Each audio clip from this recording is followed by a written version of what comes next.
एक टाइम था जब होनर शाओमी को पीछे छोड़कर नंबर 1 पर आने वाली थी। ये बात है 2019 की और ऐसा ही कुछ हुआवे ने एप्पल और सैमसंग के साथ किया।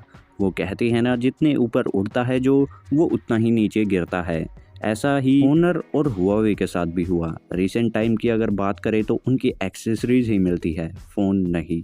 लेकिन ग्लोबली फिर से वो ऊपर उठते जा रहे हैं, जिसे देखकर लग रहा है कि इंडिया में कमबैक होनर और हुआवे कर सकती है।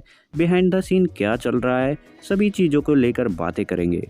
अब वीडियो पसंद आ रही है तो लाइक करें और चैनल पर नए हैं तो सब्सक्राइब भी कर ले। सबसे पहले बात करें 2019 की, जब डोनाल्ड ट्रंप की सरकार थी अमेरिका में और जिन्होंने ट्रेड बैन कर दिया था हुआवे पर, जिसमें अमेरिका की कोई भी कंपनी हुआवे की मदद नहीं कर सकती थी। स्नैपड्रैगन, गूगल और चाहे फिर इंटेल ही क्यों ना हो, जिसका असर होनर पर तो पड़ना ही था, क्योंकि सब ब्रांड जो था अब ना इनमें लेटेस्ट 5G प्रोसेसर, ना प्ले स्टोर, ना गूगल के कोई अपडेट, जिससे जो वायदे किए गए थे वो अब तक पूरे नहीं हो पाए थे।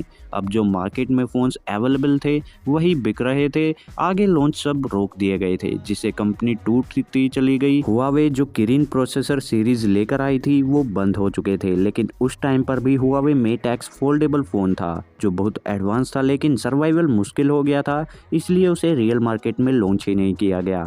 अब 2020 में हुआवे अपनी ऐप गैलरी लेकर आई, जिसमें कुछ ही ऐप्स थे, मैप, नेविगेशन, स्पोर्ट, मेल वगैरह कुछ भी नहीं मिलता था, जिसे सही ढंग से और आप इसकी बेसिक नीड ऐप भी नहीं चला सकते थे इनमें, जिससे लोगों को ज़्यादा अट्रैक्ट नहीं कर पाई ये। लेकिन फिर हारमनी ओएस हुआवे ने चाइना में लॉन्च किया, जिसका रिस्पॉन्स ज़बरदस्त मिला, जो सिर्फ चाइना तक ही सीमित रहा।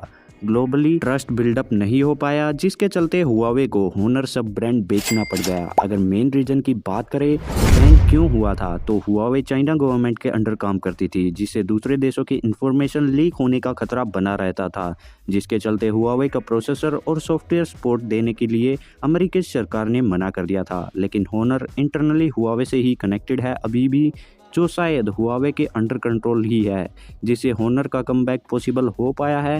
And they have Google and Snapdragon support too, इसलिए 2021 से होनर का comeback European market and globally बहुत अच्छा हुआ था, और ये फ़ोन काफ़ी innovative and Google and Snapdragon की टेक्नोलॉजी का सपोर्ट भी इनको मिला था। लेकिन इंटरनल सॉफ्टवेयर हुआवे बेस्ड ही लग रहा है अभी तक की बात करें तो, जिससे उनकी स्ट्रेटजी भी काम आ गई और मैजिक व्यू जैसी सीरीज़ होनर की बहुत पॉपुलर हुई। अब इंडिया में नहीं, ग्लोबल मार्केट में ही सही, लेकिन होनर सर्वाइव करने में कामयाब रही। हुआवे भी बिल्कुल डेड नहीं हुई है, क्योंकि 5G प्रोसेसर यूज़र पर ही बैन लगाया गया है, इसलिए 8 Gen 1 जैसे प्रोसेसर को कस्टमाइज करके वो यूज़ कर रही है और बेस्ट 4G प्रोसेसर के साथ अपने फ़ोन निकाल रही है। इसी के चलते Huawei Mate x foldable phone भी निकाल दिया उन्होंने। इसी के साथ अलग अलग प्रोडक्ट्स निकाल कर हुआवे भी कमबैक कर रही है। अब ग्लोबल लेवल पर तो इनका काम सही चल रहा है, लेकिन अब लीक से पता चल रहा है कि किरिन हाई एंड सिलिकॉन भी आने वाला है, जो हीटिंग के मामले में से अगर काम सही करता है तो लोग इसे ज़रूर एक्सेप्ट कर लेंगे। लेकिन इंडिया में कब तक देखने को मिलेंगे ये सब, तो एग्जैक्टली बताया नहीं जा सकता। होनर मोबाइल्स अभी भी इंडिया में बिक रहे हैं, लेकिन हुआवे बिल्कुल डेड है इंडिया में। और जिस मार्केट को होनर टारगेट करती थी, उसके लिए रियलमी, आईक्यू, इन्फिनिक्स जैसी बहुत सी कंपनीज आ गई है जो फार बेटर काम कर रही है। इसलिए इतना कंपटीशन होने के बाद भी कमबैक करना बहुत मुश्किल सा लग रहा है।